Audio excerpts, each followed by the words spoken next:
Hey guys, what's up? This is Ben for the DIYproducer.com. Today we're going to talk about mastering. I'm going to show you the easiest way to get your tracks mastered and pumping.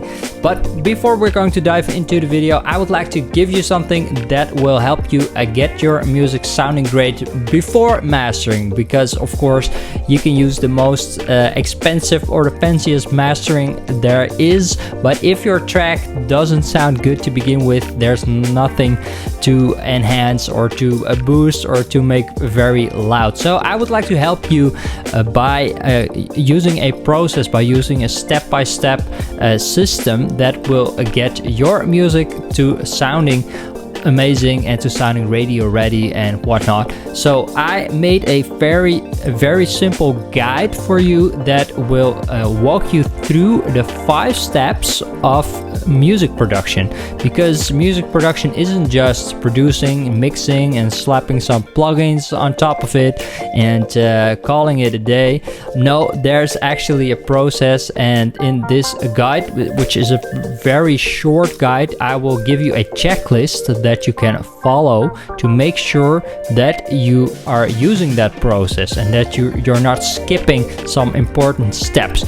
So if you want, you can download this checklist absolutely free by going to thediyproducer.com/checklist. So again, thediyproducer.com/checklist. There you can download it absolutely free. Alright, so let's talk a little bit first about what mastering is, in case you're not familiar with this important step in the music process, which is actually one of the 5 steps in my checklist.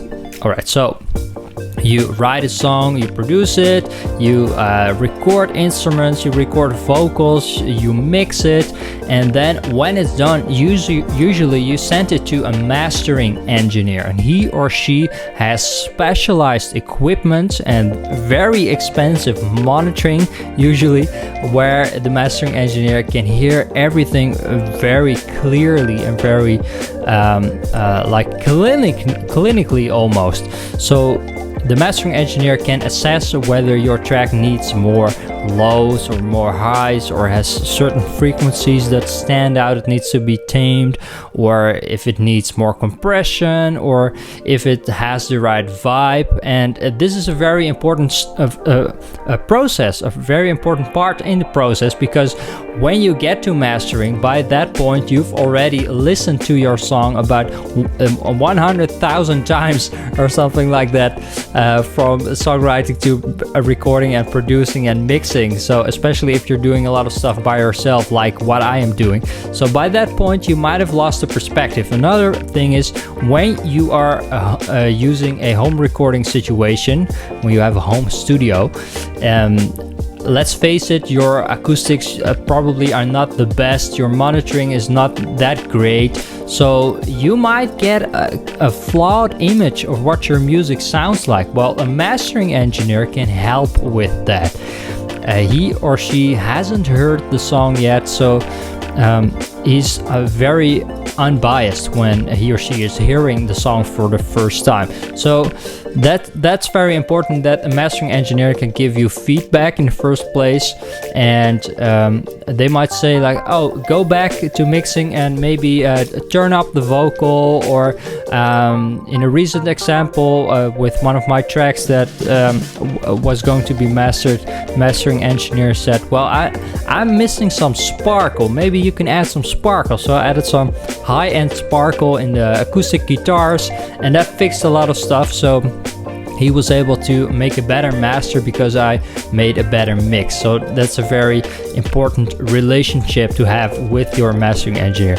But let's be honest, not everybody and not all the time has a budget for professional mastering. I definitely recommend it, especially if you are serious about producing music, or if you're producing music for clients, then you definitely would like to build a relationship with a professional mastering engineer. But sometimes you just don't have the budget, or you want to hear what your track sounds like when it's mastered. Well, there are a lot of options out there nowadays that offer online mastering, like a Lander or eMastered, and there are some other ones that are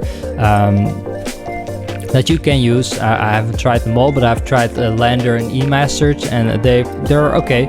They're pretty nice, but they're paid as well, so you have to pay for online mastering. And what that does basically is that an algorithm analyzes your track and then applies some presets or some specialized mastering algorithm on top of your track to make it sound mastered, and it compares it with other tracks in that genre. So it's pretty sophisticated, and sometimes it works and sometimes it doesn't. But there is also a free alternative for online mastering, which is actually pretty good considering that it's free. It doesn't cost you anything, and I use this all the time. So just when I'm producing a track and I'm mixing a track, I just slap on this mastering algorithm, and so I can hear what it sort of sounds like when it's mastered, because those are processes that are oftentimes different than what we are using in a producing or a mixing setting. So this online mastering that's absolutely free is called BandLab Mastering. So let's dive into the computer. So when you go to bandlab.com/mastering, you can access this. You can just drop your track into this window and it will be mastered. So we're going to do that in a minute.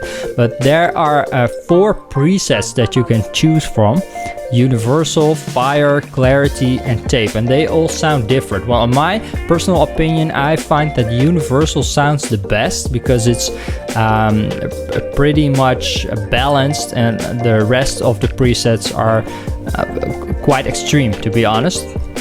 So, well, they made this in collaboration with a couple of producers and a couple of artists and engineers. So, yeah, it's great.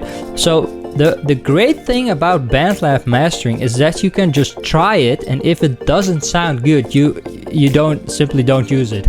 That's what I do.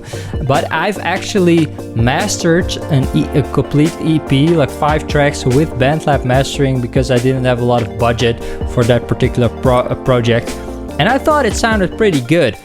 So I ended up using the BandLab Mastering. So what's important is that in the end, the listener doesn't know who or what mastered it. They just want a great sounding song. So that's what BandLab Mastering can do. But in my experience is that you need to start with a great mix. If your mix is unbalanced, the mastering algorithm will just make it worse. And that's where a professional mastering engineer comes in, because he or she will actually give you feedback, and an algorithm doesn't do that. Alright, so let's just drop in a mix. I have a mix here. So it's going to upload it and analyze it, which will take just a sec. And after that, it will start playing automatically in the mastered version. So right now,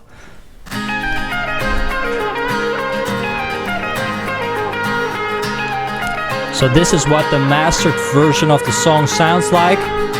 No one said it would be easy, but they said we'd say goodbye.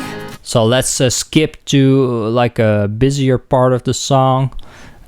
For example, this part here. We'll keep soaring like an eagle if we listen to our hearts. We'll be roaring like a lion if we're reaching for the stars. You are so much more than I'd ever need. Okay, so now you're probably curious what it sounds like without the mastering. Well, if you click original, then it switches back to the original, and this is what the original mix sounds like. So it's a lot darker, a lot more quiet. I'll go back to the mastered version. Wow! Original. So it's doing a couple of things. It's probably doing some multiband compression. It's applying some limiting to make it louder. It's applying EQ to make it brighter and to extend the low end range, and a couple of things like that. Probably some stereo imaging to make it wider. It's pretty generic. I find that most masters that I use with BandLab mastering end up sounding sort of the same. But let's see what the other presets sound like. Let's use the same part and we'll just browse through them. So this is Universal. This is Fire. So a lot more lows. Clarity. More highs. And Tape.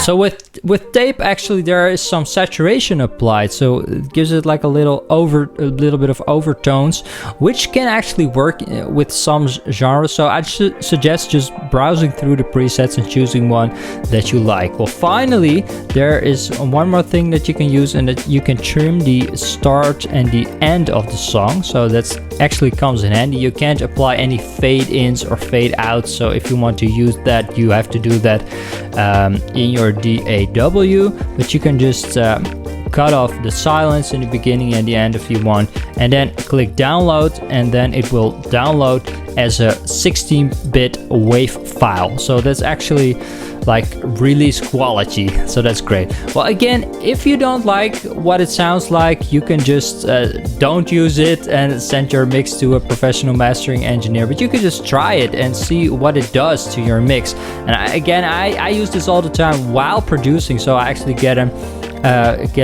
clearer picture of what the final master actually will sound like. And it's so easy. You just drag it in and it's there. You can just and I get excited when a mix is like mastered, when it's pumping and it's my mix but on steroids. I really would want to get that feeling and hear that sound while I'm producing. So that's what I'm doing personally.